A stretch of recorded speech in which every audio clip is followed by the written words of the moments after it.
আমার জামাই এই গাছটি বাচ্চা মচ্চা বাদে সুন্দর করে দিছিল।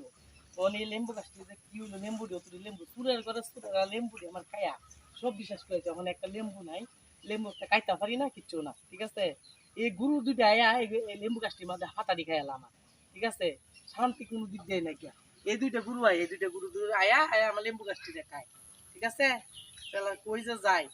ঠিক আছে, কোন এরকম করে আমার লেম্বু গাছে সারা ব্যক্তি খাই আছে এই দুইটা গুরু। এই দুইটা গুরু খাইয়া এখন আমার ডাহাতিটা করছে, নাহলে গাছটার মধ্যে লেম্বু কম হয়েছি। ওই দেখতে দেমে কতটা লেম্বু হয়েছি, এদিকে ধরে আমি মামলা করবো যে এই গুরুটি এই যে এই গুরুটি আমার এই ডাহাতিটা করছে যেটি। আর দেখ আমার আমার লেম্বু গাছটির ব্যক্তি খাইছ তুই, আমার লেম্বু গাছটির ব্যক্তি খাইছ। হ্যাঁ, তোর নামে মামলা দেন, তোর নামে মামলা দিন। ব্যক্তি লেম্বু গাছ আমার খাইছ, ঠিক আছে। ১ নম্বর হারামজাদি তোর নামে মামলা দিস। আমার ব্যক্তি গাছ খাইছ, হারামজাদি হারামজাদি।